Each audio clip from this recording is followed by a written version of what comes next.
Yeah. We just went all electric. Guilty as charged. We still have our rights. The right to remain loud. The right to be irrational. The right to break form and push people's buttons.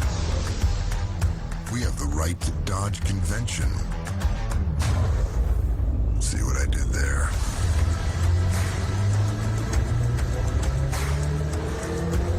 And we have the God-given right to save the muscle car.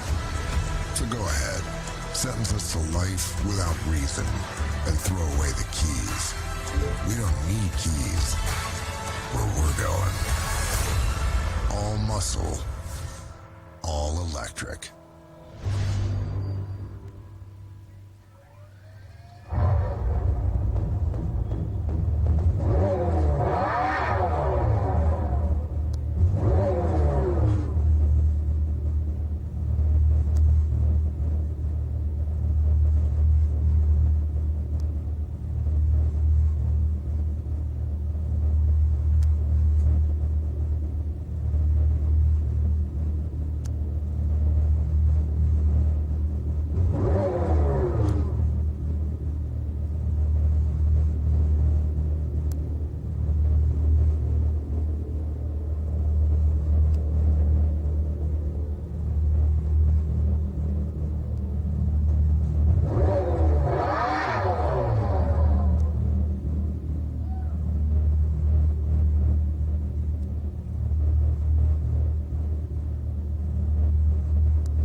So the Charger Daytona SRT.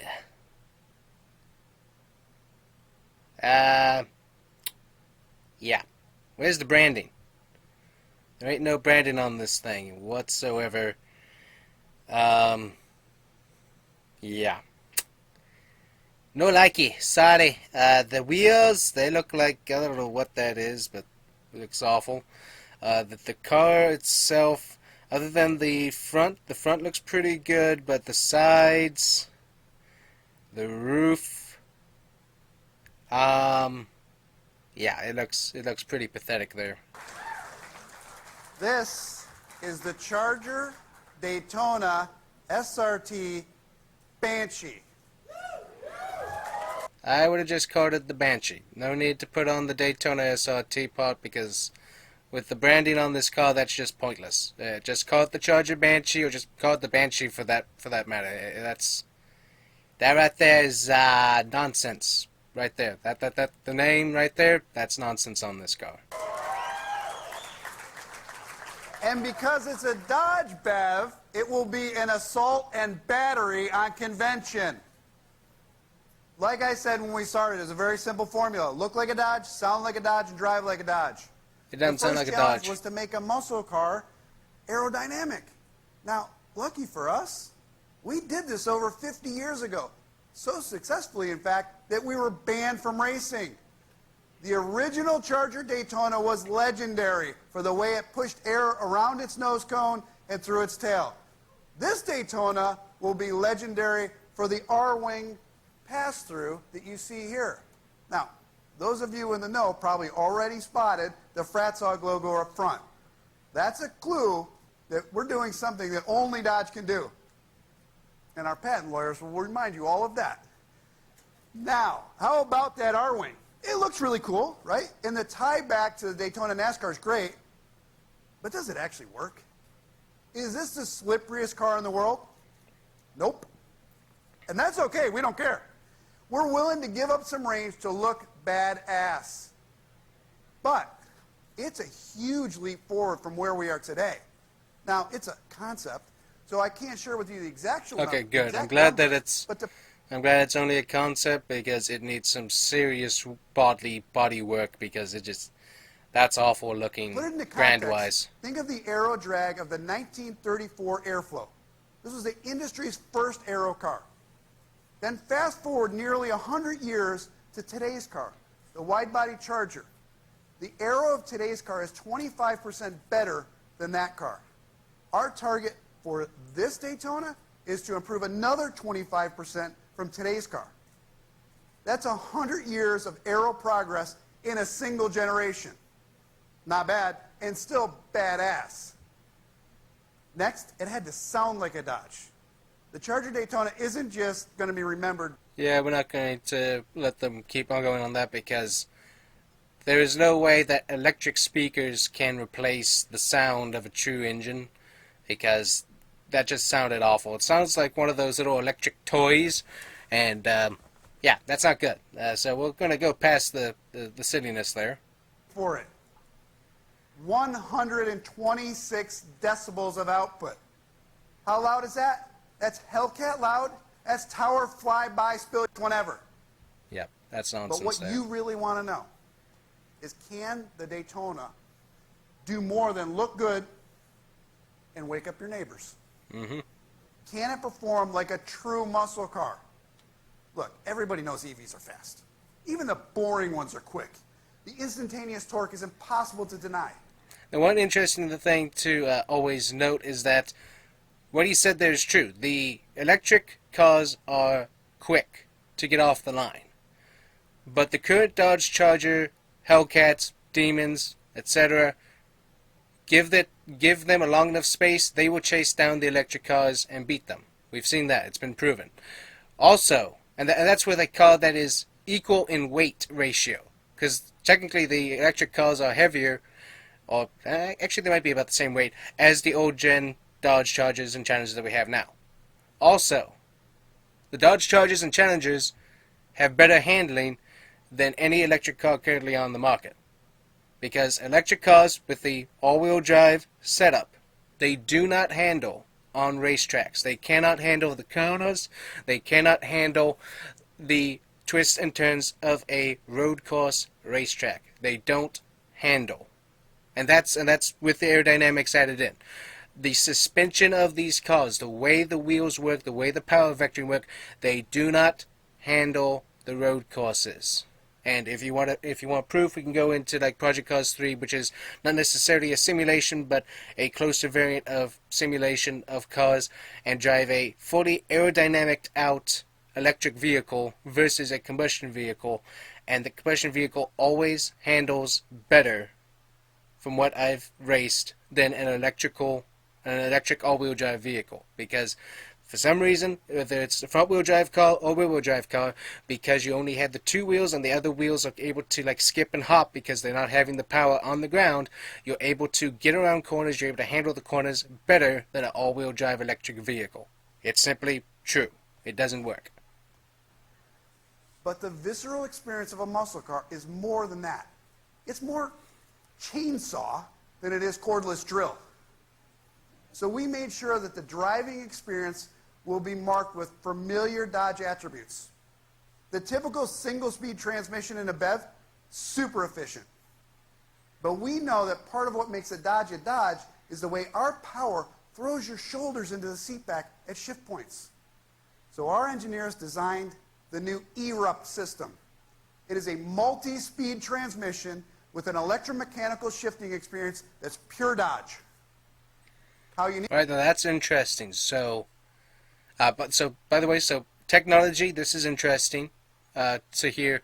Is that the first electric engine with multi-speed transmission? That is interesting, because we haven't seen an electric vehicle with a multi-speed transmission. So how is this going to change the driving dynamics? So obviously, what I just said, this could potentially change that with different transmission and electric RPMs, whatever you want to call that. That sounds rather interesting. So how does that change the driving dynamic of the car? That's going to be interesting to see. Unique? Yeah, that's also patented. At every opportunity, we use this new tech to make a muscle car a better muscle car. Now, you're all going to ask me, so I'm going to get it out of the way. What about the power? Yeah, I'm not going to tell you that yet. But what I can tell you is it will share another very familiar Dodge exclusive, direct connection. The Charger Daytona will launch with 3 power levels all the way up to the 800-volt Banshee system. But we're also developing 9 power levels through direct connection. You're going to have 9 total power levels on this car. And all of those power levels will come standard with our exclusive PowerShot push-to-pass system. Direct connection is also going to allow our drivers to unlock the features that they want, like a slam mode, drift mode, drag mode, and yep, even a donut mode. And finally, remember where I started. Probably forgot already. No one wants cars because everyone is now used to the demands, the utility, and all-weather capability of a UV. Our designers and engineers raised the bar there as well. The Daytona is adaptable on the inside as well. The combination of the massive rear hatch, it's hard to tell it's there, but it's a massive rear hatch, and folding flat seats make this Dodge EV play more like a Dodge UV. And with all-wheel drive, that adds not just all-weather capability, but increases performance substantially. Look, here's the facts. We didn't ask for the rules to change. We didn't want them to change, but they did. And we can try to outrun them, but that would be a 9-second pass straight into extinction. Not necessarily, because as I said, the combustion engine is still the most dependable engine out there, and by switching every car out there on the driving on the roads to electric, you're going to kill the electric grid. So, yeah, that's not necessarily true there. As I said, is there a place for electric vehicles in the market? Probably so. But is there time now? No. There's certainly a push to make it now, but their time is not anywhere near now. The technology is still not there. Or we can do what we did. Read their rules, study their rules, find their gray areas, then unleash the Banshee. Now see, now this is where Dodge's philosophy has died. You don't pay attention to the competition. If you want to be your own brand, your own style, your own self, everyone else you don't pay attention to. You ignore everyone else. Because if you want to be yourself, you want to be your brand, you want to be your company, you don't pay attention to the voices outside, you don't pay attention to what the majority of people want. Because being unique will bring the people to you. Because if you have something that nobody else has, which combustion engines, soon a lot of companies aren't going to have that. So if Dodge had stayed out and had the only company to be a combustion engine, sure, the government would have killed them, but that's not the government's job. The government needs to get their nose out of companies. But digressing on that, they would have had something that nobody else had, and that's the combustion engine. So is this the death of the combustion engine? No, I don't think so. There's a push for sure, but I don't think the combustion engine's going anywhere unless we have stupid government intervention garbage, which there is, but hopefully we can get rid of that, because the government needs to get their nose out of everybody else's business. It's very simple, because technically our nose needs to be in their business. That's the way it works, because our nose, yeah. Anyways, digressing upon all of that, yeah, definitely a loss here for Dodge. Definitely am not going to be looking forward to this piece of whatever it is. And but yeah, the Hornet, that definitely sounds like a fun car. Looks like it'll be good, and luckily the Durango SRT is available, so make sure you guys get out there and order it. And by the way, let Dodge know that the combustion engine is here to stay. I certainly will be, because this thing is just, yeah, that I don't know what they're doing with that. Luckily it is a concept, so the styling will probably change, because it needs a lot of styling work for sure. It does not look good right now at all, but we'll see how things go in the future. But yeah, combustion engine, it's still here to stay for those who love it. and the EV stuff, it does not perform. So if you want a car that actually drives well on a racetrack, has multiple capability, off-road, on-road, on-track, on drag strip, you want a combustion engine car with two-wheel drive or front-wheel drive, one of those segments. You don't want it with the all-wheel drive because it does not handle currently very well. We'll have to see what the multi-speed transmission does, but currently on the EV market, none of these cars handle good enough to be able to handle a racetrack, whether that's a street course or an actual road course. It simply doesn't do it. So, big loss to Dodge on this one, but we'll have to see what their future holds with the Hornet. That certainly looks like a very cool car. So, anyways, guys, thanks for watching today's video. It's probably a little bit long, but we'll see you guys here next time on The Combustion Guys. Just wanted to be able to react to this. So, bye-bye.